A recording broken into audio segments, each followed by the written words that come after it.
Estando composto da Igreja Plenária, com a graça e proteção de Deus, declaro aberta esta sessão. Meus cumprimentos aos eminentes pares, doutor procurador, advogado aqui presentes. Cumprimento também os nossos servidores. Submeto à aprovação a ata de número 8.247. Como não houve manifestação para efeito de alguma retificação, declaro aprovado. Dada a ausência do advogado, doutor Agamenon, que pediu vista, é o 1 da pauta, o processo 182.916/2014, propaganda partidária, pedido de horário gratuito, requerente Partido de Solidariedade. Esse já se acha com um adiamento para ser julgado na próxima segunda-feira, na sessão da segunda-feira.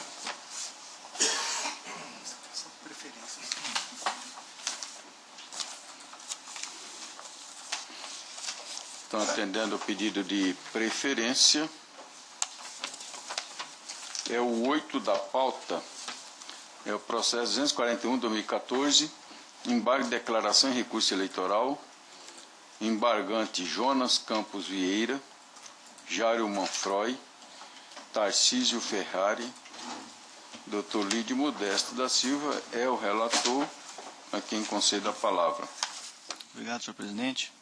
Trata-se de embargos de declaração opostos por Jonas Campos Vieira, buscando a modificação do acórdão número 24679, o qual negou o provimento aos embargos de declaração opostos pelos representados, ora embargados.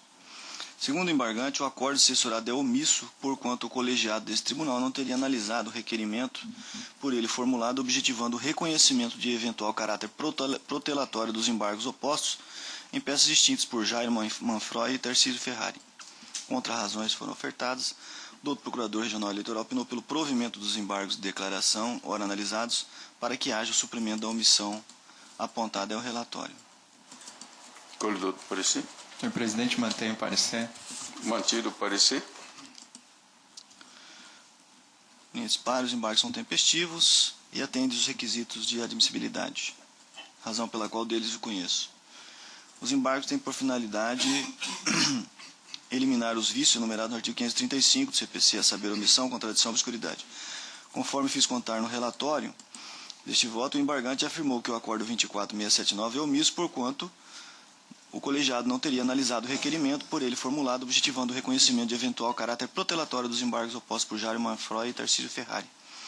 Analisando as razões deles constantes, é possível verificar que, de fato, não houve apreciação do pedido de um possível objetivo procrastinatório contido nos embargos declaratórios opostos pelos representados, elencados nos autos das contrarrazões do ora embargante, apresentado nos seguintes termos. Ante o exposto de tudo que dos autos consta, desarrazoadas as argumentações embargantes, e estando desse modo rechaçadas as existências de omissões, contradições e obscuridade, espero o embargado que seja negado o provimento aos dois embargos declaratórios opostos, com súplicas de efeito infringente, declarando ambos como meramente procrastinatórios diante da clara pretensão de julgamento do mérito. O embargante alegou que os embargos opostos pelos embargados deveriam ter sido declarados procrastinatórios, pois além da inexistência de qualquer omissão, contradição ou obscuridade, como decidido pelo plenário desta Corte, havia também a clara intenção de retardar a execução do julgado, salientando que, abre aspas, assim, a oposição daqueles embargos prestou-se apenas para impedir o afastamento dos agora embargados e de seus cargos eletivos. Analisando mais decididamente os autos, realmente é possível observar que os embargos opostos pelos embargados não houve indicação de plano da omissão, dúvida ou obscuridade. O que se percebe é que a intenção era tão somente a de rediscutir a decisão anterior. E aí consta a ementa da decisão, que realmente consta desse modo, se a finalidade dos embargantes era simplesmente atrasar a conclusão do julgamento do presente processo, é forçoso reconhecer a necessidade de se declarar tais embargos procrastinatórios, conforme solicitado pelo embargante. Convém ainda trazer à colação a opinião da Procuradoria. Os presentes embargos, abre aspas, merecem prosperar para que se expurgue a omissão manifesta existente na decisão colegiada vergastada, consubstanciada na ausência de pronunciamento dessa Corte Eleitoral acerca da versão alardeada pelo embargado de uma possível finalidade procrastinatória dos declaratórios opostos pelos representados. Deveras, o colegiado, o TRE, não se manifestou sobre a tese de que os primeiros embargos, quais foram rejeitados, foram manejados com o propósito de retardar a execução do acórdão, que manteve a sentença que condenou os embargados por captação ilícita de sufrágio. Com essas considerações, acato os embargos de declaração opostos por Jonas Campos Vieira para declarar os embargos opostos por Jairo Manfroy e Tarcísio Ferrari como protelatórios, encerrando a pressão jurisdicional deste regional, conforme requerido pelo embargante. É como voto. Com voto, doutor Flávio Bertin. Acompanho o voto do eminente relator, sim.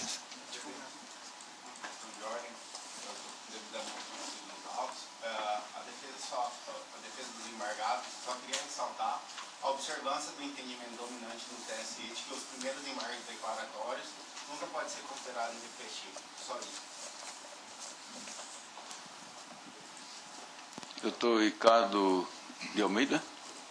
Senhor presidente, eu indagaria o relator se a consequência desse, acho que como está bem, a consequência do reconhecimento desse embargos como protelatório é o encerramento é o trânsito em julgado, né? Senhor presidente, eu tenho algumas dúvidas em relação a essa questão, conforme até que levantado pelo advogado, que ontem até o doutor Cirineu me procurou, me entregando memoriais. Eu vou pedir vista do presente processo para melhor analisar essa questão, senhor presidente. Desembargadora Maria Helena. Eu vou aguardar o pedido de vista do doutor Ricardo. Desembargador doutor Pedro Francisco. Eu também aguardo o pedido de vista. Doutor Alberto Pampado. Aguardo. Então, conclusão do julgamento adiada em face do pedido de vista do eminente segundo vogal, doutor Ricardo de Almeida. Os demais aguardam.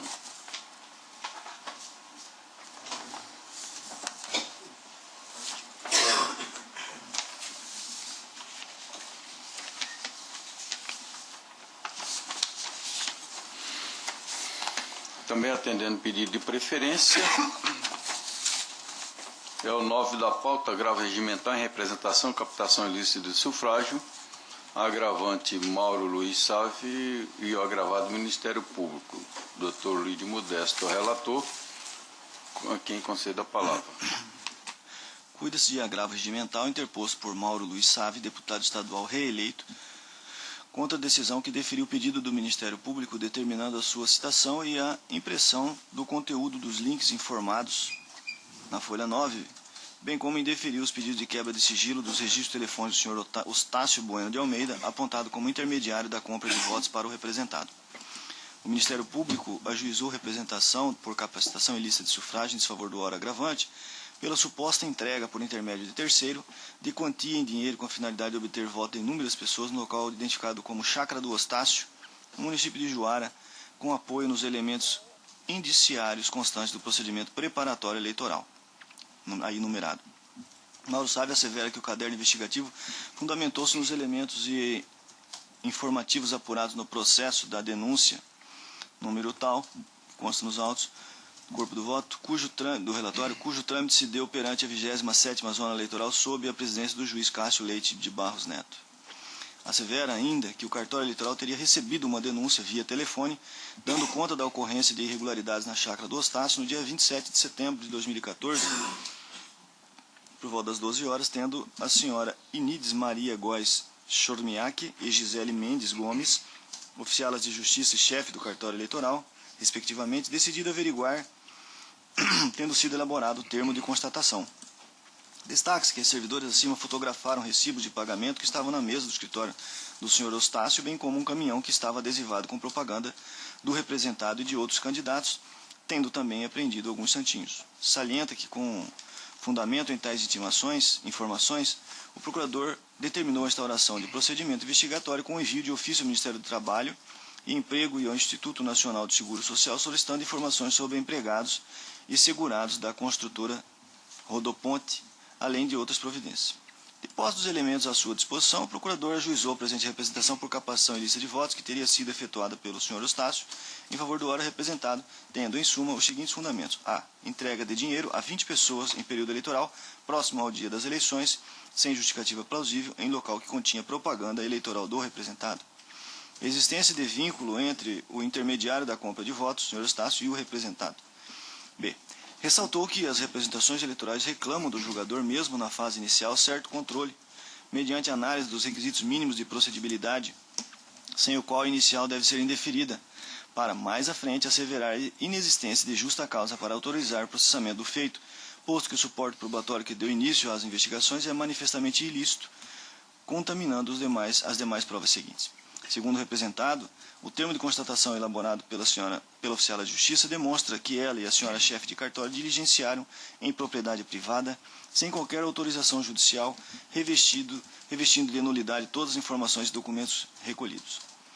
Na sequência, o agravante requer a reconsideração do deciso atacado, de forma a serem analisados os requisitos para o recebimento da inicial e reconhecendo-se a nulidade da investida inicial das servidores do cartório da 27ª Zona Eleitoral, com a consequente imprestabilidade das provas que dela se derivam em razão da teoria do fruto da árvore envenenada, e seja indeferida inicial nos termos do artigo 22, alínea C, da Lei Complementar 6490, é o relatório.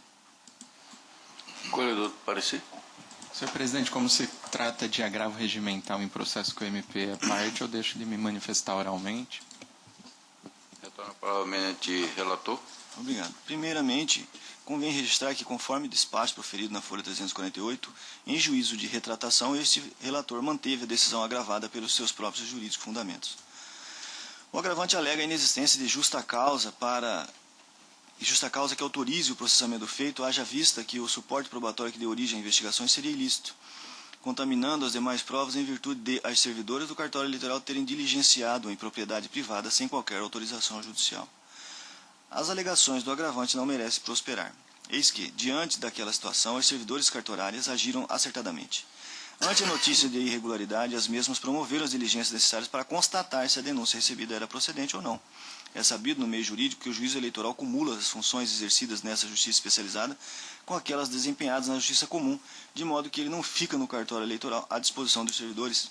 Em regra, o juiz eleitoral permanece no fórum desempenhando as suas funções normais, exercendo as funções de juiz eleitoral quando acionado pelos servidores do cartório. E tudo se sucede dessa forma, pois, principalmente nas cidades do interior do Estado, onde o magistrado exerce inúmeras atividades judicantes e administrativas na justiça comum, sendo praticamente impossível sua permanência integral no cartório eleitoral. Logo, são os servidores da justiça eleitoral, juntamente com os servidores requisitados, os responsáveis pela organização e manutenção do cartório eleitoral.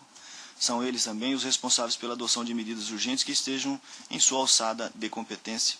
Assim, no presente caso, os servidores cartorários agiram corretamente, pois diante de uma denúncia sobre possível prática de irregularidade eleitoral, deveriam elas terem se deslocado até o local indicado para verificar a procedência ou não da aludida denúncia e, então, comunicar o episódio ao juiz eleitoral. Se os servidores cartorários resolvessem adotar a burocracia pretendida pelo agravante de oficiar o juiz eleitoral para que este deixasse suas ocupações do fórum, para então despachar, autorizando a realização da diligência, ou mesmo deslocar-se até o local da suposta denúncia, com certeza dificilmente encurtaria a situação da forma como foi encontrada, não sendo ilógico imaginar-se que a reunião poderia até mesmo ter encerrado.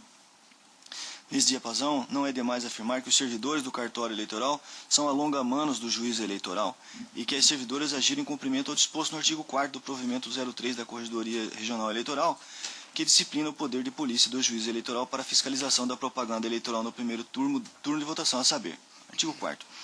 Apenas a parte em negrito. Os servidores designados oficiais de justiça ad hoc pelo juízo eleitoral deverão atuar como fiscais de propaganda, ficando responsáveis pela lavratura dos termos de constatação. E prossigo lá no parágrafo único. Havendo fortes indícios de irregularidade, o chefe do cartório eleitoral poderá determinar, independentemente de despacho do juiz eleitoral, a imediata lavratura do auto de constatação inicial. Como observado do texto acima, ao contrário do afirmado pelo agravante, os servidores agiram em conformidade com o normativo expedido pela excelentíssima Corregedora Regional Eleitoral desta Corte. Aliás, a notícia de irregularidade indicando os dados da denúncia recebida no cartório eleitoral é um anexo do provimento 03 de 2014.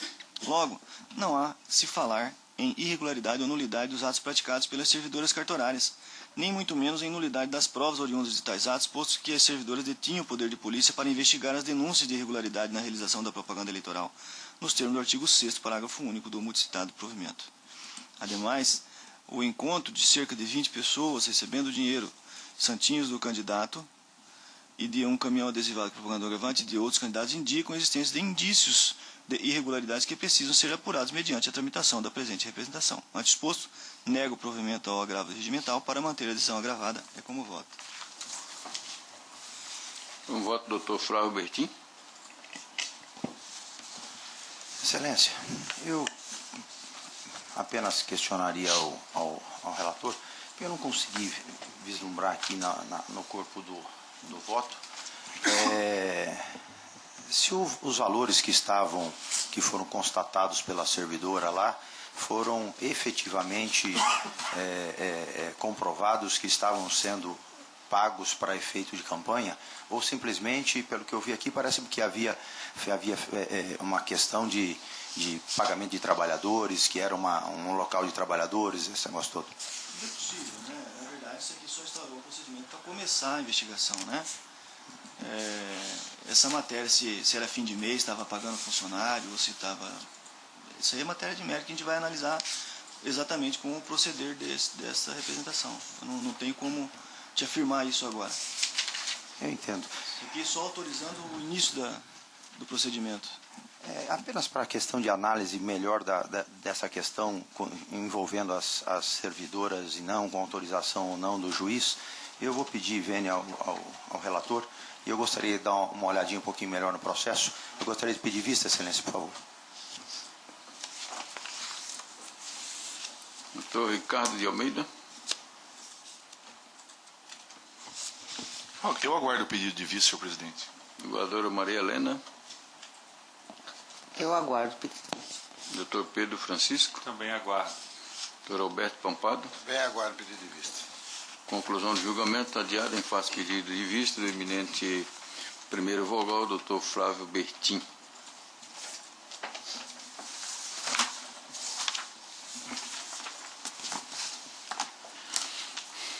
2 da pauta, processo 86.098/2014, prestação de conta de candidato a cargo de deputado federal, PROS, requerente Rogério Silva Santos.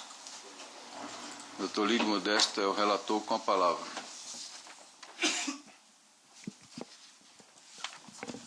Cuida-se de prestação de contas do candidato ao cargo de deputado federal, Rogério Silva Santos, relativo aos recursos arrecadados, bem como aos gastos provenientes das eleições de 2014. O parecer preliminar da expedição para a expedição de diligências da lavra da CCIA apontou algumas irregularidades, ocasião em que foi aberta a oportunidade para o candidato se manifestar, tendo o mesmo apresentado explicações, novos documentos e prestação de contas retificadora. No parecer técnico conclusivo, a CCIA opinou pela aprovação das contas com ressalvas ao fundamento de que, ao final, a apresentada retificadora de folhas em atendimento ao relatório de diligência, após ser analisados, constatamos a impropriedade citada no item 1.2, assim manifesta pela aprovação das contas com ressalvas. O procurador opinou preliminarmente pelo não conhecimento da petição e dos documentos de folha 130/141, haja vista a ausência de procuração legitimador do patrocínio da causa pelo Dr. Lucien Pavoni. No mérito, opinou pela desaprovação das contas, é o relatório. Corredor do parecer. Mantenho o parecer. Mantido. A folha 146 de seu parecer, o doutor Procurador Regional Eleitoral suscitou incidente de defeito de representação processual, requerendo não ao conhecimento da petição e dos documentos de folha 130/141, haja vista a ausência de procuração legitimadora do patrocínio da causa pelo Dr. Lucien Pavoni. É imperioso relatar que esse magistrado, acompanhado do novel ao entendimento dessa corte, não tem mais determinado a intimação da parte interessada para regularizar sua representação processual, haja vista tratar-se de dever da parte do seu advogado. A propósito, conforme o entendimento do Tribunal Superior Eleitoral, recurso não existe quando falta procuração do advogado. Não disposto, em virtude da ausência de procuração que legitime a atuação do Dr. Lucien, nos presentes autos, acato o incidente de defeito de representação processual para apenas não conhecer da petição e dos documentos juntados às folhas 130/141, devendo os mesmos serem desentranhados dos autos, o que não impede a análise do mérito da questão, o que passo a fazê-lo agora. Como fiz constar no relatório, a Coordenadoria do Controle Interno e Auditoria opinou pela aprovação da presente prestação de contas com ressalvas. Esse trecho já foi lido no relatório. O subitem 1.2 do parecer técnico conclusivo tem o seguinte teor. Apesar do prestador de contas ter esclarecido, não foi apresentado nenhum documento lavrado pelos doadores originários. O subitem 1.2 correspondente, constante no relatório preliminar para expedição de diligência, apontou a existência de recursos de origem não identificada, recebidos indiretamente no montante de R$ 20.758,71 em afronta ao artigo 29 da resolução do TSE, a saber, aí tem aí o artigo, né? A folha 99, o candidato justificou que as doações questionadas são oriundas do Diretório Estadual do PROS e que, eludido, o partido não recebeu nenhuma doação, tendo assumido as despesas como dívidas de campanha, não existindo doações originais para serem informadas. Justificou ainda que o recibo eleitoral de final 0006 é proveniente de doação realizada pelo candidato Lúdio Frank Mendes Cabral e este não teve doações suficientes, tendo assumido as despesas como dívidas de campanha. Ocorre que, após o parecer conclusivo da CCA, o procurador eleitoral manifestou-se juntando documentos e folhas, salientando que a CCA não solicitou ao candidato toda a documentação exigida pela legislação, ocasião em que requeriu a realização de diligência junto ao requerente diante da a. não juntada da nota fiscal relativa aos serviços contábeis nos termos do artigo 45 da resolução. B. Existência de indícios de omissão e despesa com recursos humanos, porquanto não se figura razoável que apenas o próprio candidato e a senhora Leidiane Priscila, a qual prestou serviço de cabo eleitoral, gratuitamente pelo prazo de 34 dias, tenham dado conta de distribuir todo o grande parte do material publicitário recebido em doação. C. Não contabilização de gastos com prestação de serviço telefônico, pacotes de dados na internet. Foi solicitada ainda a apresentação da nota fiscal de serviços doados pela contadora e as notas fiscais relativas às despesas com materiais impressos. O candidato manifestou-se juntando os documentos, os quais não serão objeto dessa pressão em virtude do acatamento do incidente de defeito de representação processual acima descrito. Ocorre que o artigo 45, inciso 2º da Resolução 23.406 TSE, prevê a obrigatoriedade da apresentação de documentos fiscais ou do termo de doação firmado pelo doador quando se tratar de pessoa física, que é o caso. Prossigo, não vou ler o artigo 45, enquanto no corpo do voto. A doação foi registrada por meio dos recibos eleitorais de final 0001 e 0017, acompanhados de declaração de doação de serviços contábeis na eleição 2014. As informações constantes das declarações acima citadas são equivalentes às que devem constar de um termo de doação, razão pela qual entendo que a situação restou esclarecida, não havendo ocorrendo a irregularidade citada pelo procurador, uma vez que a resolução acima não obriga o candidato a apresentar a nota relativa aos serviços estimáveis em dinheiro doados ao candidato em referência. Ademais disso, mesmo que não aceitássemos as declarações constantes da folha 1464, como fazendo às vezes nos termos de doação, essa ausência deveria conduzir à aprovação das contas com ressalvas conforme julgados abaixo. Peço vênia para não ler, são 2 ou 3. Evidente que a prestação de contas objetiva aferir a transparência da movimentação de recursos a partir da possibilidade de efetiva fiscalização dessa justiça especializada. É o que se encontra positivado e aqui utilizo por analogia a Lei 12.891/2013, a qual fez inserir o parágrafo 1º, artigo 34, da Lei 9.096/95, na parte alusiva à prestação de contas do partido, com a seguinte redação. A Justiça Eleitoral exerce a fiscalização sobre a escrituração contábil e a prestação de contas do partido e das despesas de campanha eleitoral. Apenas em negrito. Parágrafo 1º. A fiscalização de que trata o caput tem por escopo identificar a origem das receitas e a destinação das despesas com as atividades partidárias e eleitorais. Prossigo. Assim como entendeu a CCIA, vejo como tendo sido possível aferir a real movimentação de recursos nos termos referidos a Lures, embora a parcela mínima das irregularidades detectadas ainda persista, há que se reconhecer que, analisadas no conjunto da presente contabilidade, não tem por si só a gravidade necessária para impor a desaprovação das contas. No que pertine à ausência de lançamento de despesas com alimentação, prestação de serviço telefônico fixo ou móvel, com automóvel utilizado pelo candidato e que tais fatos demonstram a existência de despesas não registradas na prestação de contas, embora de possível ocorrência, a meu ver, nesse momento, pode ser vista como conjecturas por parte do Ministério Público, o que não poderia jamais consubstanciar motivação para a desaprovação das contas, uma vez que as decisões judiciais não podem ser alicerçadas em possibilidades, sobretudo nessa via estreita procedimental da prestação de contas. Não obstante isso, entende que este é o trabalho ministerial de incremento de seu parecer com todas as possibilidades, pois no formato legalmente estabelecido para a composição plenária, seu representante trata-se de um exército de um homem só, e em momento oportuno e pelo meio adequado, tais levantamentos poderão, através de dilação probatória, consubstanciar fortes elementos para a consecução de um fim. Verifico que estamos diante de pequenas inconsistências e de valores irrisórios se confrontados com o macro da prestação de contas, o que justifica, a meu ver, a relativização das irregularidades acima. E nesse sentido eu trago um aresto e prossigo. Peço vênia para não lê-lo. Necessário ressaltar que, embora as irregularidades apontadas gerem ressalvas na prestação de contas, nada impede que sejam aprofundadas e investigadas em procedimento próprio, com contraditório de dilação probatória, o que não é possível no processo de prestação de contas.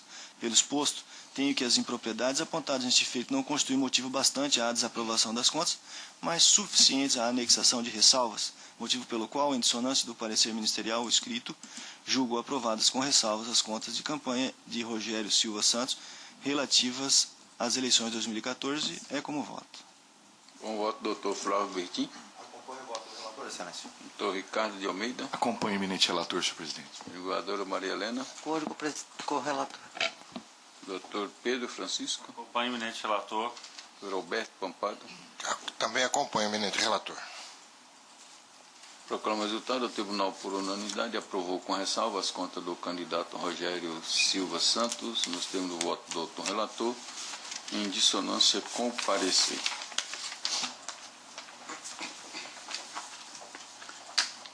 Processo 3.602/2011, recurso eleitoral, prestação de conta de partido político, exercício financeiro, de Novo Santo Antônio, requerente Partido Democrata, DEM, de Novo Santo Antônio. Recorrido Ministério Público, embaixadora Maria Helena, é a relatora quem concede a palavra. Obrigado, senhor presidente. Trata-se de recurso interposto pelo DEM, Partido Democrata, na cidade de Santo Antônio, Novo Santo Antônio, contra a decisão do juiz da 15ª Zona, que julgou não apresentar suas contas anuais relativas ao exercício 2010 sob o fundamento de que, devidamente intimado, não regularizou sua representação processual. Em suas singelas razões recursais, recorrente sustenta em síntese que as contas foram apresentadas, mas infelizmente não foi observada a necessidade de constituir um advogado, postulando o reconhecimento de sua regularização processual nesta fase recursal, sendo certo, segundo alega, que, aspas, o objeto principal do requerido processo está em perfeitas condições de ser analisado. Fecha aspas, motivo pelo qual pleiteia a modificação da decisão para julgar prestadas suas contas. Contra razões de folhas, digno membro do parquê da instância singela, requer o desprovimento do apelo ao argumento da inviabilidade de apreciação de mérito de processo com feição jurisdicional, Lei 12.034, sem a constituição de advogado nos termos do que exige, ademais, o artigo 3º da Resolução TRE número 1201. Douta Procuradoria, igualmente, opina pela manutenção da decisão recorrida. É o relatório, senhor presidente. Olho do outro parecer. Mantenho o parecer. Mantido. Retorno a palavra a Vossa Excelência. Senhor presidente, o caso é bastante singelo. Como você disse, a Lei 12.304 conferiu feição jurisdicional para a prestação de contas partidárias, ao acrescentar o parágrafo 6º do artigo 37 da 9.096, eu cito o dispositivo mencionado, acompanhando a referida alteração legislativa, este tribunal editou a Resolução 1201, que estabelece, no artigo 3º, a obrigatoriedade de que a aludida prestações de contas sejam feitas por advogado constituído. Ou seja, este assunto parece-me já bastante conhecido desta corte. Se Vossas Excelências permitirem, eu vou me permitir também ir no dispositivo conclusivo, onde digo que, por todo exposto, em que pese a constituição tardia de advogado nos autos em sintonia com o parecer ministerial, nego o provimento do recurso, mantendo intacta a decisão combatida. É assim que estou votando. Consulta os eminentes pares se há algum voto divergente. O Tribunal, por unanimidade, negou o provimento ao recurso nos termos do voto da douta relatora em consonância com o parecer. 4 da pauta, processo 123.769/2014, prestação de conta de candidato cargo de deputado estadual, eleições de 2014. Requerente Manuel Rodrigues de Freitas Neto. Dr. Flávio Bertin, relator, quem tem a palavra. Obrigado, senhor presidente. Cuida-se de procedimento instaurado pela Coordenadoria de Controle Interno e Auditoria, visando a apresentação de prestações de contas de campanha do candidato a deputado estadual Manuel Rodrigues de Freitas Neto, referente às eleições gerais de 2014. O candidato não apresentou a sua prestação de contas de campanha e, mesmo devidamente notificado a fazê-lo, manteve-se inerte, transcorrendo em autos o prazo legal para a apresentação da movimentação financeira realizada durante a campanha eleitoral. A Coordenadoria de Controle Interno, CCIA, emitiu parecer opinando pela declaração de não prestação de contas do candidato. Instada a se manifestar, a douta Procuradoria Regional Eleitoral, em seu parecer, opinou pelo julgamento da contabilidade de campanha como não prestadas. É o relatório, senhor presidente. Acordo do parecer. Mantenho o parecer. Mantido. O caso é de declaração de não prestação de contas. Compulsão dos autos, observa-se que, apesar do candidato ter sido regularmente notificado, deixou transcorrer em Alves o prazo para apresentação das suas contas de campanha. A norma constante da resolução do TSE 23.406/2014, em seu artigo 38, dispõe. Eu vou pedir vênia para não lê-lo, está à disposição de Vossas Excelências. Por sua vez, o inciso 4º do artigo 30 da Lei 9.504/97 assim determina. Artigo 30. A Justiça Eleitoral verificará a regularidade das contas de campanha, decidindo. 4º. Pela não prestação de contas, quando não apresentadas as contas após a notificação emitida pela Justiça Eleitoral, na qual constará a obrigação expressa de prestar as suas contas no prazo de 72 horas. Destaque nosso. Assim, em observância no prazo de 4 de novembro para a apresentação das contas de campanha do pleito 2014, bem como daquele de 72 horas, que fora concedido para suprir a omissão do candidato, nos moldes do artigo acima transcrito, atrai o julgamento das contas como não prestadas. Com efeito, a omissão, ora tratada, impossibilita que esta justiça especializada proceda à aferição da movimentação da campanha do candidato, o que constitui falta gravíssima, pois a prestação de contas de campanha eleitoral é um mecanismo de fiscalização e controle que possui a nobre finalidade de regular e emprestar transparência às campanhas eleitorais, possibilitando a explicação de possíveis condutas abusivas do poder econômico em campanhas eleitorais. Por derradeiro, em que pese particularmente também entender que os efeitos da vida civil pelo impedimento de obtenção de certidão de quitação eleitoral decorrente da declaração de contas não prestadas seja um tanto exacerbado, mormente quando se tem conhecimento de que os eleitores são induzidos por partidos políticos e coligações a se lançar candidatos com o fim específico de preencher o mínimo de 30% e o máximo de 70% para candidaturas de cada sexo, ainda assim não há como afastar, por enquanto, os reflexos dessa decisão, parágrafo 7º do artigo 11 da Lei 9.504/97. Com essas breves considerações, em consonância com o parecer ministerial, julgo não prestadas as contas do candidato Manuel Rodrigues de Freitas Neto, com fulcro no artigo 38 da resolução do TSE 23.406/2014 e artigo 30 da Lei 9.504, referente às eleições gerais de 2014. É como voto, senhor presidente. Consultas municipais têm alguma indagação? Estão todos de acordo? Então, o Tribunal, por unanimidade, declarou não prestado as contas do candidato Manuel Rodrigues de Freitas Neto, nos termos do voto do doutor relator, em consonância com o parecer ministerial.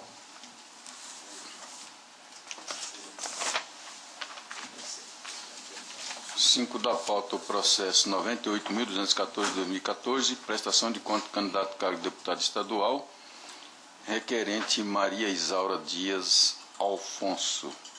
Doutor Lídio Modesto, relator, que tem a palavra.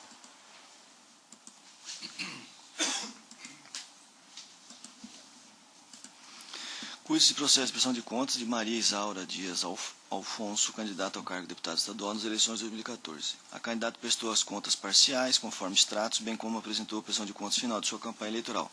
O relatório preliminar apontou as seguintes irregularidades em sua prestação de contas. Receitas. A. Recursos recebidos de origem não identificada, recebidos indiretamente, totalizando R$ 111.098,52. B.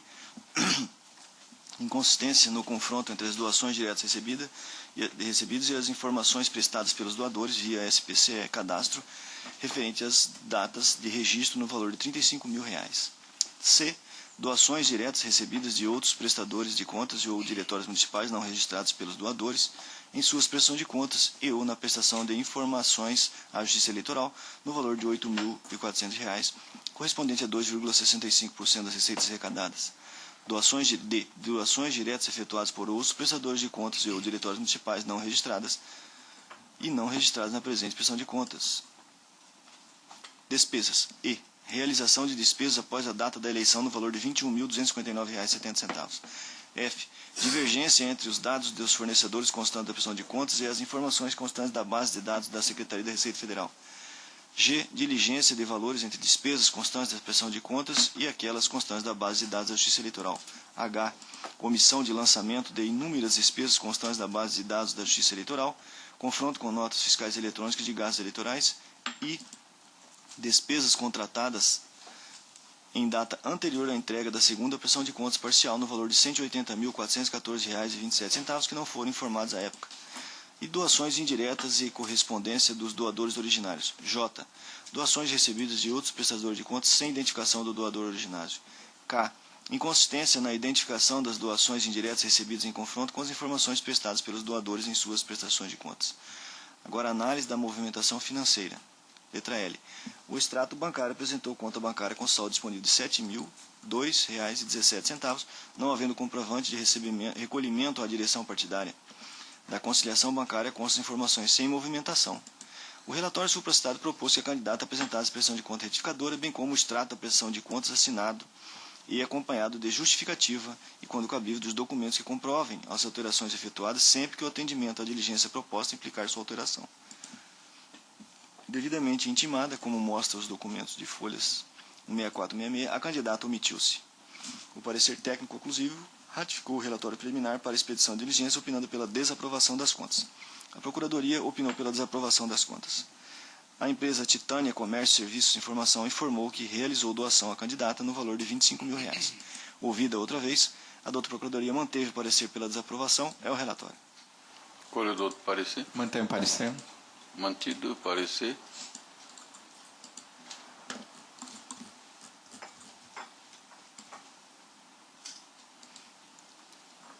Olha, no relatório foi bastante ampla a lista de irregularidades que foram omitidas ou praticadas na prestação de contas da candidata. Ela foi notificada para a devida retificação e ela omitiu-se, optando por não fazer nenhum tipo de retificação. E de maneira que, como o caso é tranquilo para nós aqui, já julgamos vários casos idênticos, eu estou em consonância com o parecer ministerial, desaprovando as contas da candidata Maria Isaura Dias Alfonso, e nos termos da resolução 23.406 de 2014, e o voto enquanto essa disponibilizado para os eminentes pares é como voto, senhor presidente. Consulto se há algum pedido de informação. Estão todos de acordo? De acordo. Então, o Tribunal, por unanimidade, desaprovou as contas da candidata Maria Isaura Dias Alfonso, nos termos do voto do doutor relator, em consonância com o parecer ministerial.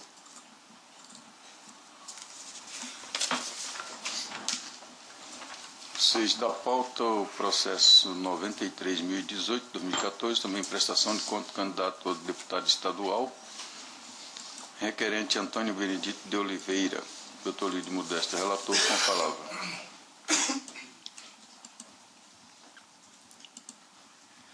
Cuida-se de processo de prestação de contas de Antônio Benedito de Oliveira, candidato ao cargo de deputado federal nas eleições de 2014. O candidato deixou de apresentar a segunda prestação de contas parciais em descumprimento ao disposto no artigo 36 da Resolução 23.406 do TSE, bem como não apresentou a prestação de contas final de sua campanha eleitoral. Frustrada a tentativa inicial de intimação do candidato, pois o endereço apontado seria o do PTB, conforme o cerdão de folha 27. Expedida a carta de ordem para a intimação do candidato, não foi possível a sua notificação em razão de sua não localização. Posteriormente, foi expedida nova carta de ordem para tentativa de intimação utilizando o endereço constante do cadastro eleitoral. Conforme certidão de folha 57, o candidato foi intimado via oficial de justiça por todo o conteúdo do mandado, tendo permanecido silente.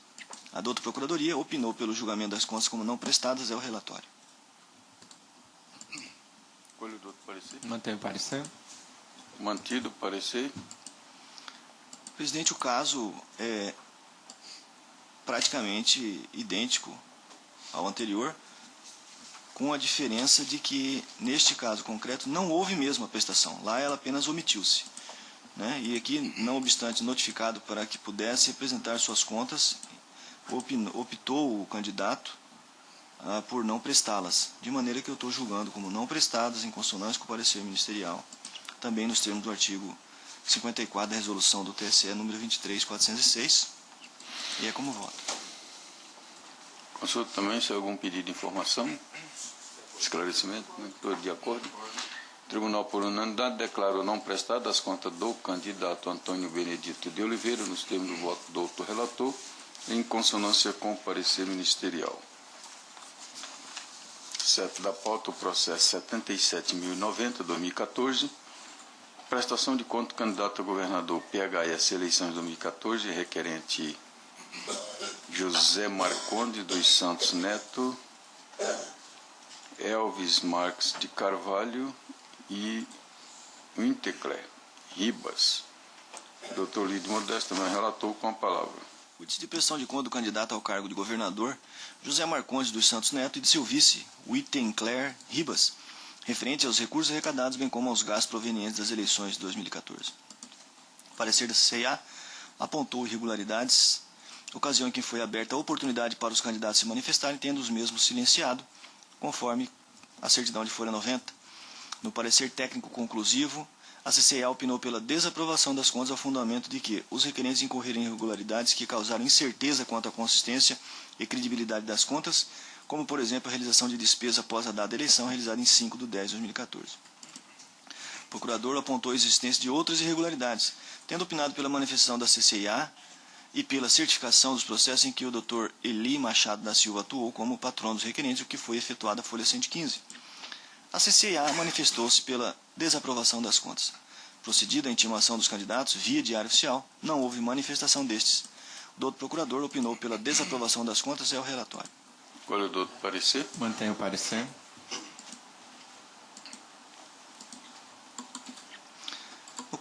No caso vertente, o relatório preliminar para a expedição de diligência apontou as principais irregularidades constituídas na presente prestação de contas, a saber: omissão quanto à entrega da primeira prestação de contas parcial, contrariando o disposto na resolução do TSE.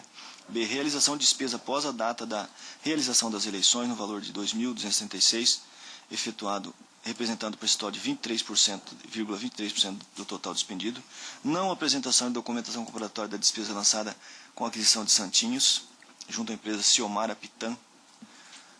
Exclusão da prestação de contas final de despesas de R$ 1.600 registrada em segunda parcial sob a rubrica diversos e especificar. Decorrido o prazo, não houve manifestação dos candidatos. Na sequência, após o parecer conclusivo da CCA, o procurador regional manifestou-se juntando documentos, salientando que a CCA não solicitou aos candidatos toda a documentação exigida pela legislação, ocasião em que requeriu a realização de diligência junto aos requerentes diante da não juntada da nota fiscal relativa aos serviços contábeis e advocatícios, destacando que a relação aos serviços educativos prestados pelo Dr. Eli Machado da Silva no valor estimado está muito aquém do praticado no mercado. B. Existência de indícios de omissão de despesas com recursos humanos, porquanto não se afigura razoável que a campanha dos requerentes ao governo do Estado de Mato Grosso tenha contado com a participação ao auxílio de nenhum cabo eleitoral. C. Não contabilização, mesmo que sob a rubrica de estimáveis em dinheiro, de despesas com a alocação de veículos e combustível, mesmo tendo o candidato percorrido diversos bairros dessa capital e cidades do interior, exemplo de Arenápolis, Tangará da Serra e Denise, conforme cópia de matérias jornalísticas juntadas no parecer ministerial. Foi salientado ainda que o candidato José Marcondes foi até a cidade de São Paulo gravar programa eleitoral com a candidata à presidência Marina Silva, conforme matéria publicada no Media News. Contudo, não houve registro da despesa com passagem aérea, hospedagem e alimentação. D. Não contabilização de gastos com prestação de serviço telefônico, locação, cessão de imóvel, onde funcionou seu comitê de campanha, nem com materiais de expediente, alimentação e hospedagem na cidade do interior visitadas. E não entrega da primeira prestação de contas parcial, nem explicação das razões da exclusão da prestação de contas de contas final no valor de R$ 1.600, registrado nesta segunda prestação de contas parcial sob a rubrica diversos e a especificar. Foi solicitada ainda a apresentação da nota fiscal dos serviços contábeis e advocatícios em doação de Anselmo dos Santos Costa e Eli Machado da Silva, respectivamente. É necessário reconhecer que a resolução do TSE prevê a obrigatoriedade da apresentação dos documentos fiscais ao tempo da doação firmada pelo doador, quando se tratar de pessoa física. E peço para não ler o dispositivo legal. A doação foi registrada por meio dos recibos eleitorais de final 001 e 002, acompanhado de contratos de prestação de serviço, sendo que não houve o atendimento do dispositivo acima, haja vista não juntada das notas fiscais ou dos termos de doação correspondentes às doações em virtude do silêncio dos requerentes. Ao não juntar os termos de doação, nem nota explicativa ou documento equivalente, os requerentes descumpriram o dispositivo acima e, por esse motivo, as suas contas de campanha devem, no mínimo, ser aprovadas com ressalvas em razão da existência da juntada do contrato de prestação de serviços que, em função das informações nela contidas, supre, em parte, a ausência do termo de cessão. Por outro lado, essa não é a única irregularidade existente na presente prestação de contas. O relatório preliminar para a expedição de diligência já havia apontado a outras irregularidades, não sanadas pelos requerentes. Omissão quanto à entrega da primeira prestação de contas parcial, realização de despesa após a data das eleições, não apresentação da documentação comprobatória da despesa lançada com aquisição de santinhos e exclusão da prestação de contas final de despesa no valor de R$ 1.600. Essas irregularidades, somadas às irregularidades antes analisadas, por si só, é motivo para desaprovação das contas e trago aí alguns arestos nesse sentido. Um aresto. Não bastasse isso, há ainda as demais irregularidades elencadas pelo procurador, as quais ganharam status de veracidade ante a omissão dos requerentes ao não atender às diligências promovidas por esta Corte, reforçando a necessidade e o acerto da desaprovação das presentes contas em virtude do comprometimento da lisura e transparência das contas em exame. Com essas considerações, em consonância com o parecer do Dr. Procurador-Geral Eleitoral, desaprova a prestação de contas de José Marcondes dos Santos Netos e Wittencler Ribas. Como voto, senhor presidente? Com voto, doutor Flávio Bertin. Eu acompanho. O eminente relator, excelência. Doutor Ricardo de Almeida. Acompanho o eminente relator, senhor presidente. Desembargadora Maria Helena. Com o relator. Doutor Pedro Francisco. Acompanho o eminente relator. Doutor Roberto Pampado. De acordo com o relator. O Tribunal, por unanimidade, desaprovou as contas do candidato José Marcondes dos Santos Neto e Wittencler Ribas, no termo do voto do doutor relator, em consonância com o parecer ministerial.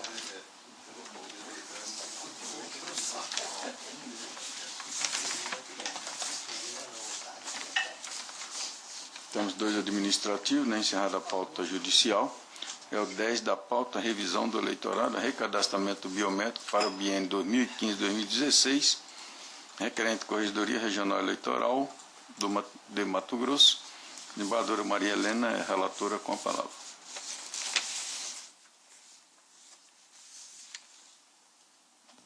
Presidente, este caso ele é apenas um ajuste na resolução da Corregedoria em Mato Grosso com o que for a decisão tomada e alterada pelo Tribunal Superior Eleitoral.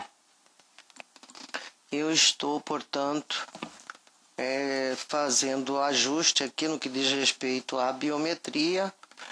O anexo traz a síntese que altera em parte a resolução do TRE número 1565 de dezembro de 2014, justamente para atender essa questão que foi alterada pelo Tribunal Superior Eleitoral no que concerne mais especificamente a coleta de dados biométricos. Vossa Excelência tem acesso aí através do voto e do anexo inserido na papeleta. E eu gostaria só de me privar da leitura da resolução, mas deixar o voto à disposição e eu também à disposição para qualquer dúvida que porventura ainda persistir. Os outros eminentes pares, se tem alguma indagação? Todos estão de acordo? O Tribunal, por unanimidade, alterou em parte a resolução TRE 1565 de 11 de 12 de 2014, nos termos de voto da doutora relatora.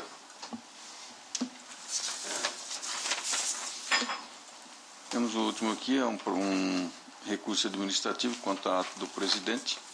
Eu passo à eminente corregedora.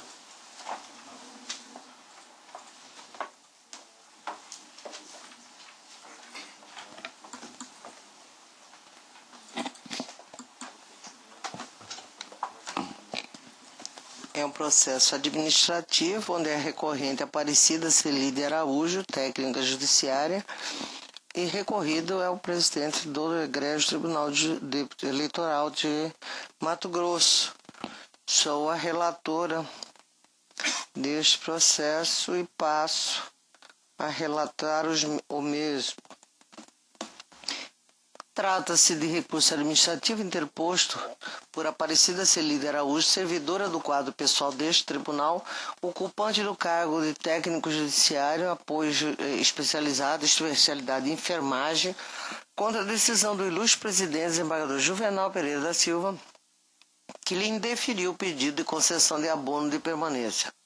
Alega a recorrente o desacerto da decisão ora combatida, eis que teria preenchido os requisitos legais para a aposentadoria especial e, optando por manter-se em atividade, faria jus à percepção do aludido benefício que tem sede constitucional no artigo 40, parágrafo 4º, inciso 3, combinado com 19 da Constituição Federal.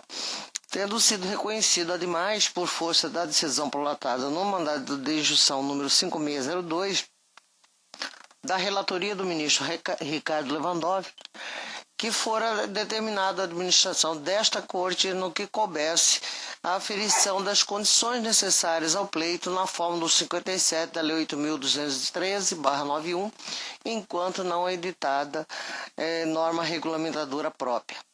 Discorre apelante em síntese que em 22 de setembro de 2006 completara 20 anos de efetivo e ininterrupto serviço de atividade sujeita à insalubridade, tanto que vem recebendo regularmente o respectivo adicional, deferido após a devida tramitação do correspondente procedimento administrativo, não subsistindo, portanto, o fundamento de indeferimento da pretensão por não preencher os requisitos da aposentadoria comum.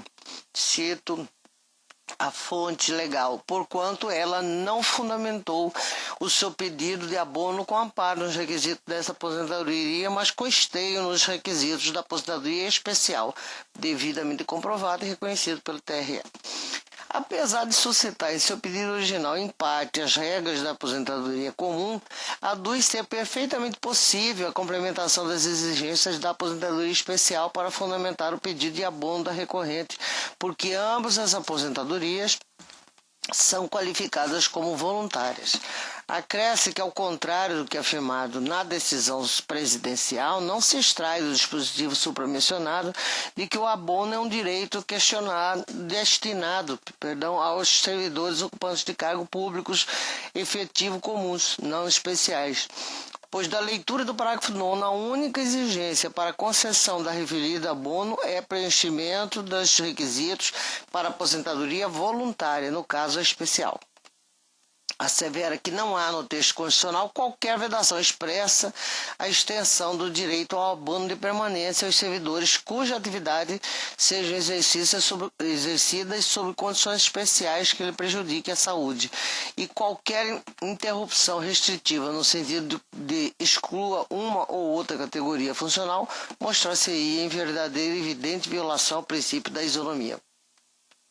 Aduz consistir em entendimento no TCU a possibilidade de extensão do abono de permanência a todas as aposentadorias especiais por serem essencialmente voluntárias, o que ensejaria a conclusão de que, cumprido os requisitos legais para a aposentadoria voluntária, mantendo-se o servidor público em atividade, faria jus ao abono até que se complete a idade da aposentadoria compulsória, não havendo que se falar em restrição ao direito aludido benefício, porque não há restrição no texto da Carta Magna.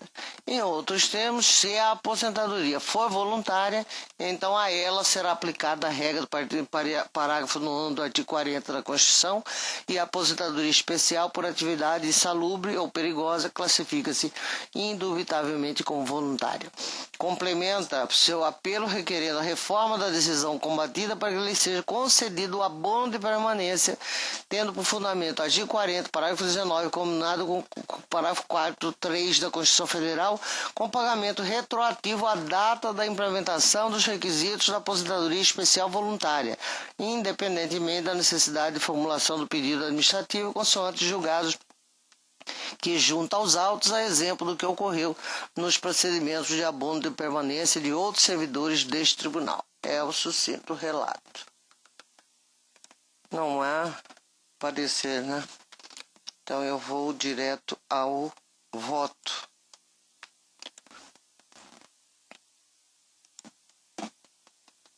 não há norma expressa que cuide da possibilidade de concessão administrativa de abono de permanência ao servidor público que labore em circunstâncias ou ambiente insalubre, como é o caso ora sob exame. Igualmente, não há norma que reconheça o direito à aposentadoria especial em tais hipóteses, razão por que impetrou a hora recorrente no Supremo Tribunal Federal o mandado de injunção número tal, tendo como relator o ministro Ricardo Lewandowski, concedido parcialmente a ordem para determinar que este tribunal aferisse se nos termos do artigo 57 da Lei 8.213/91, no que couber a impetrante preencher os requisitos para a aposentadoria especial ali requerida.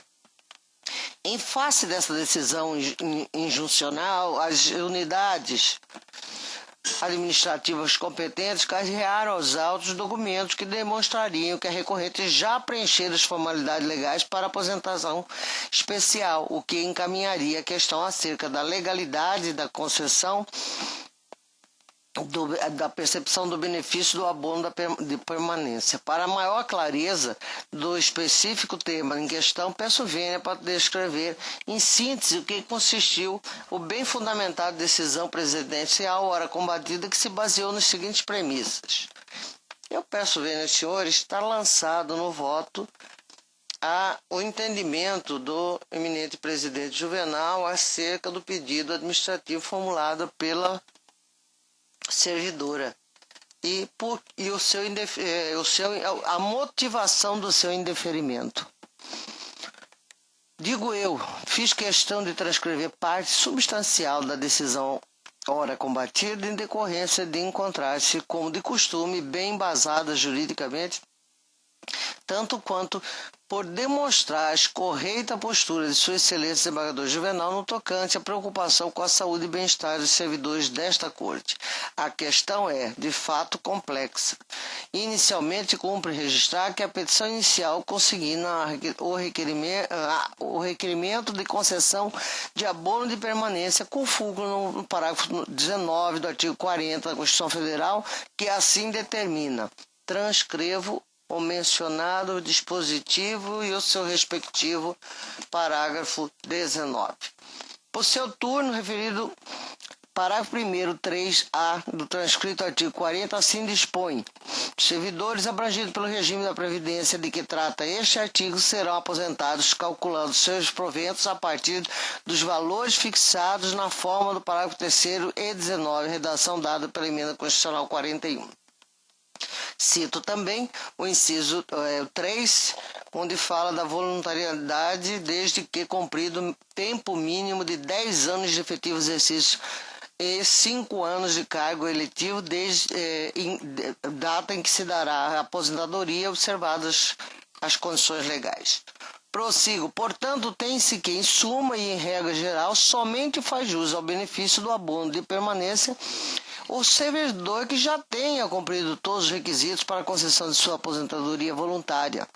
Resolva continuar em atividade, ponderando permanecer nesta situação até que preencha os requisitos para que a aposentadoria compulsória, que é o impedimento da idade de 70 anos, matéria de que cuida o parágrafo 1º, 2 do artigo 40. Logo, constituem direitos subjetivos do servidor público de índole constitucional, tanto a aposentadoria quanto a concessão do abono de permanência, desde que preenchidos os requisitos que a própria Constituição define. Igualmente, constitui direito subjetivo dos servidores permanecerem ordinariamente em atividade até que complete 70 anos de idade, caso assim pretenda. É o que textualmente contempla o parágrafo 19 do artigo 40.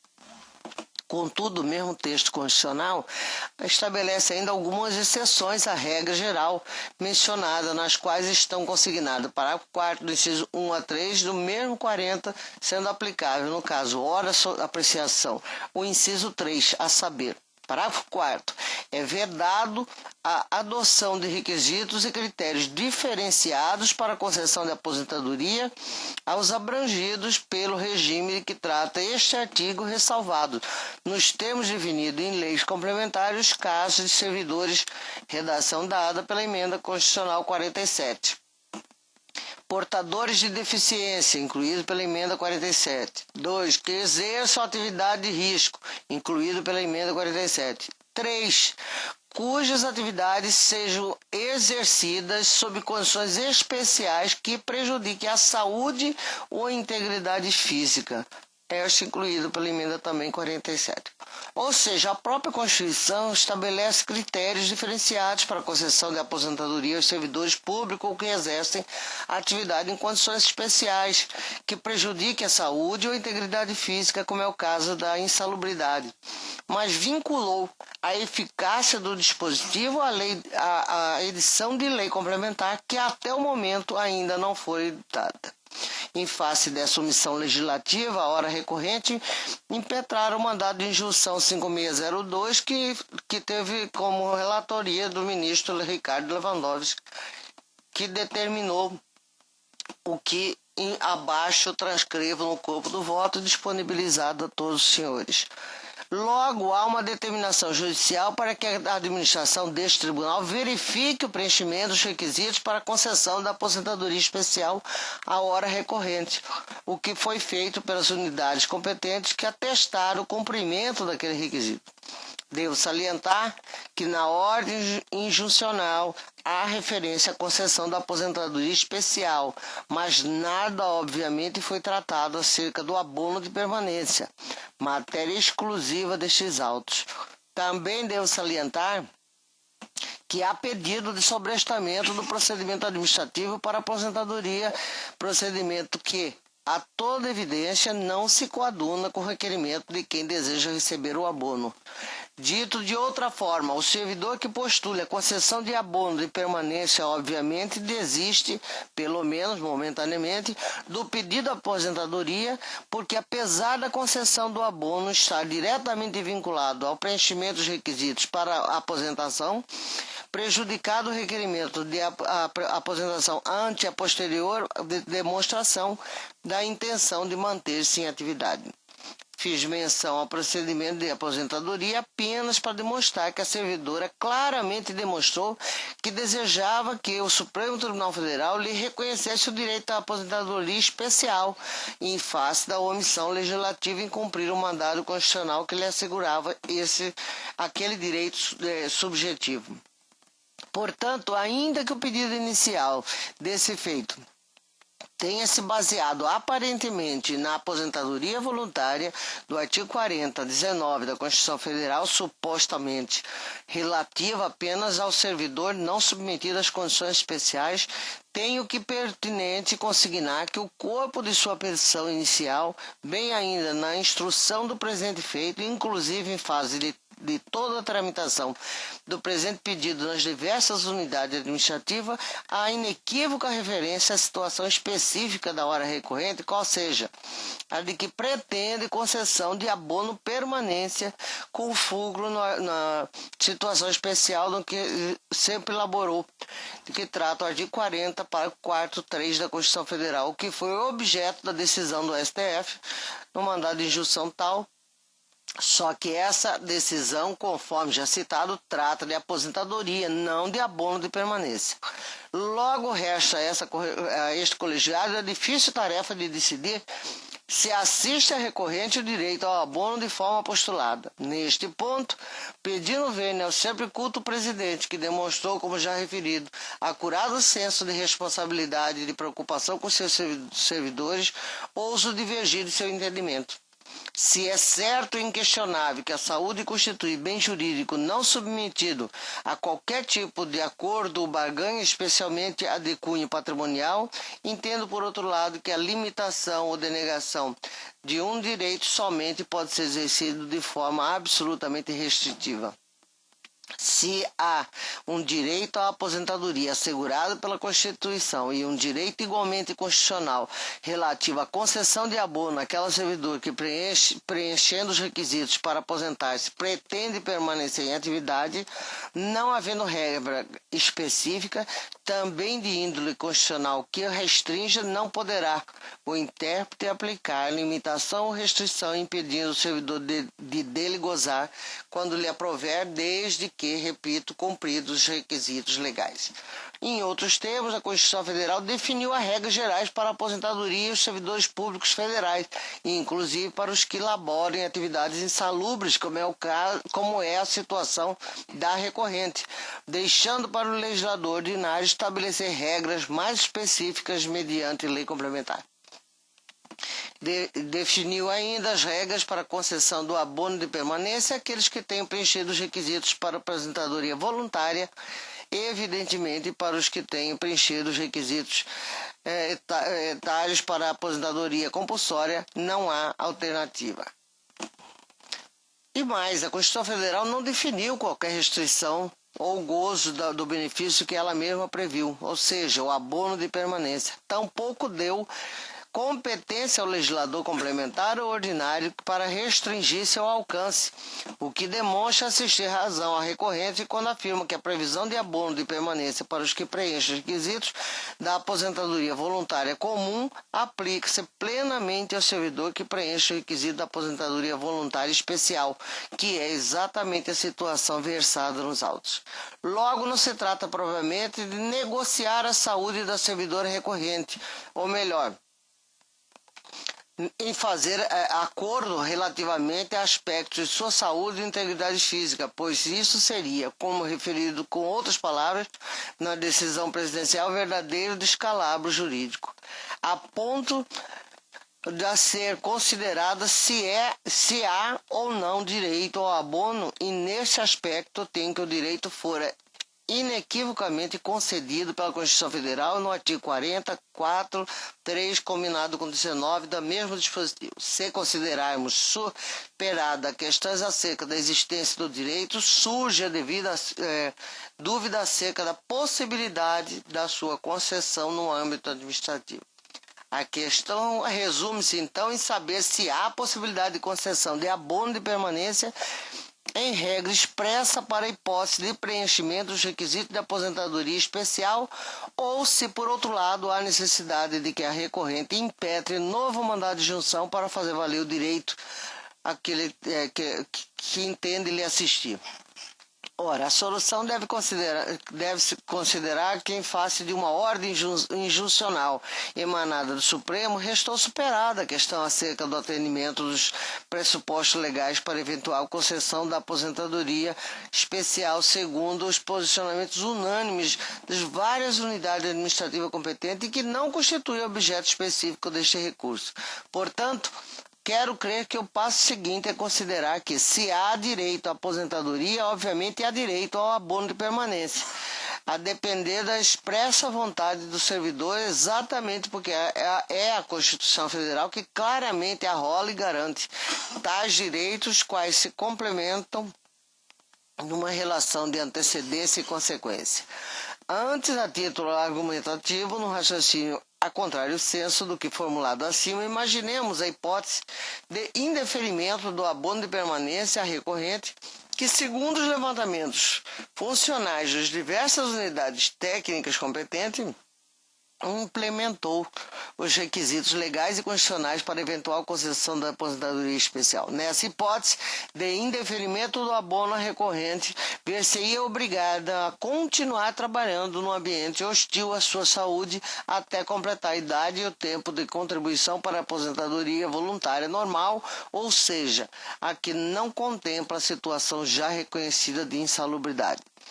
Mas aí correr-se-ia o risco de uma contradição intransponível. Não se dá o abono de permanência ao fundamento de que a insalubridade, por afetar sua saúde, impediria a continuidade de suas atividades no ambiente habitual do exercício de suas atividades laborais, mas não haveria como impedir, por exemplo, que a recorrente exerça seu cargo efetivo até os 70 anos de idade, e que necessariamente deverá ser exercido naquelas mesmas atividades sob pena de desvio de função.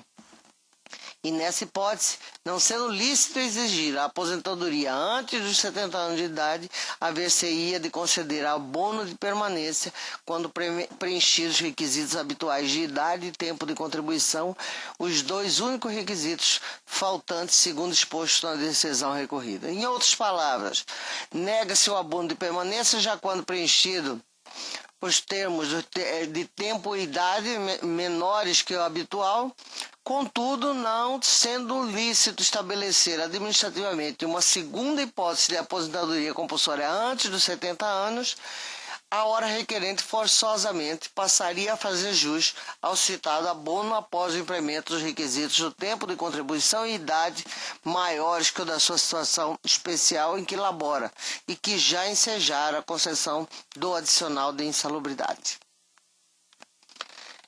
Eu trago aqui, senhores, penso que já me fiz entender a circunstância que se debate nos autos, que é exatamente a permanência, o abono de permanência e a aposentadoria voluntária.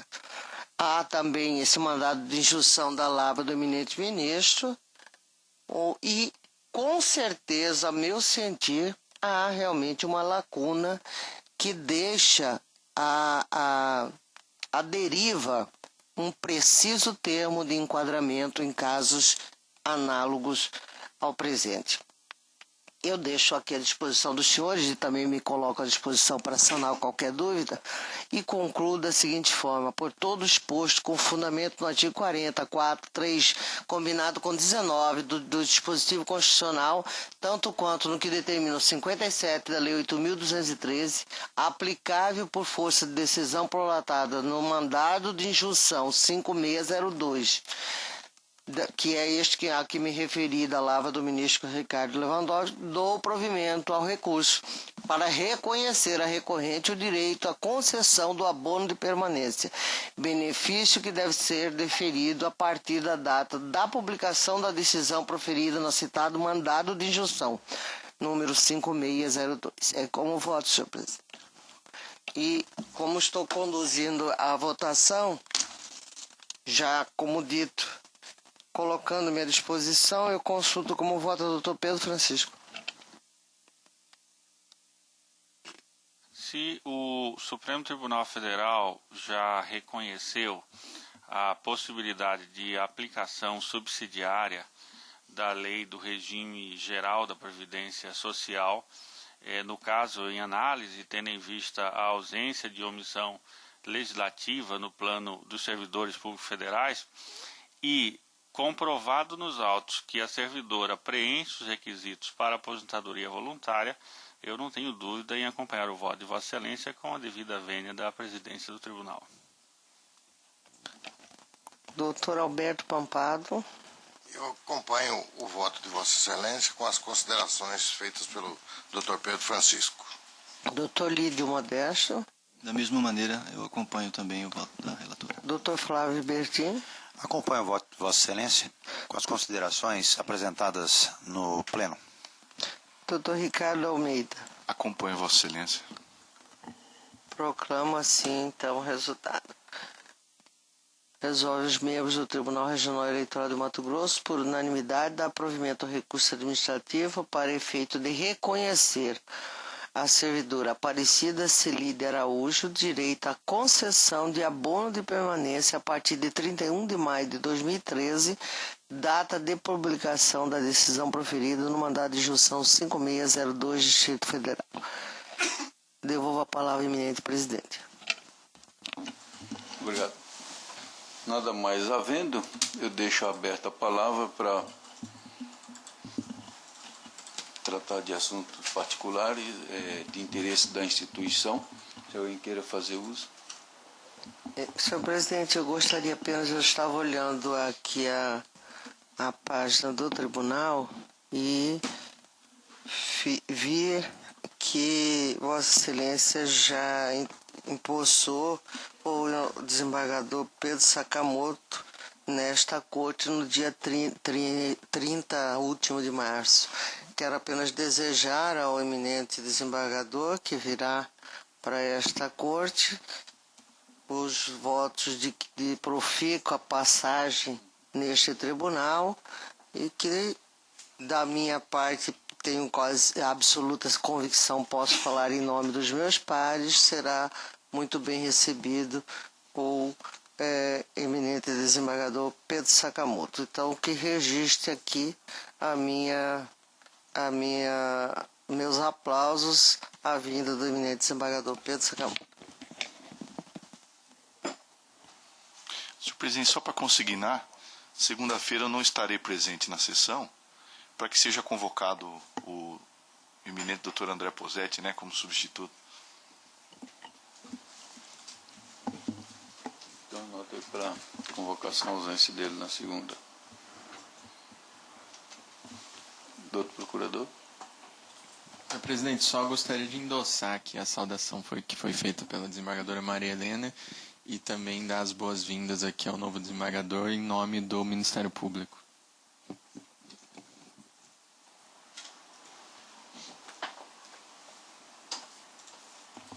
Nada mais havendo, até havia feito o convite para o doutor Pedro Sakamoto comparecer na sessão de hoje, terça-feira, né, que apresentaria ele aos demais membros, porque na data em que ele trouxe o ofício não houve sessão e na data em que ele deveria comparecer aqui perante o pleno, né, que seria ali na sala, e depois ele pediu para fazer a posse dele lá no gabinete mesmo, e assim foi feito.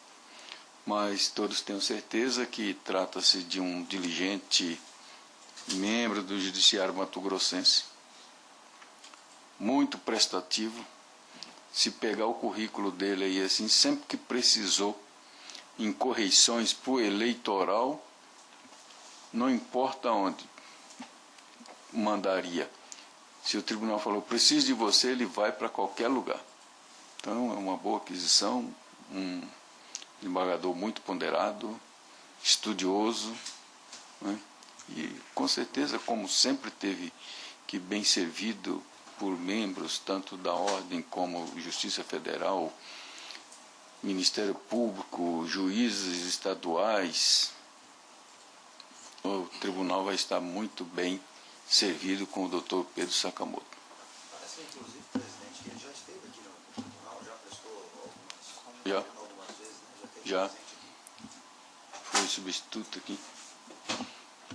Então, nada mais havendo, declaro encerrada a sessão, desejando a todos um bom final de semana, e segunda-feira nós temos sessão também às 8h30.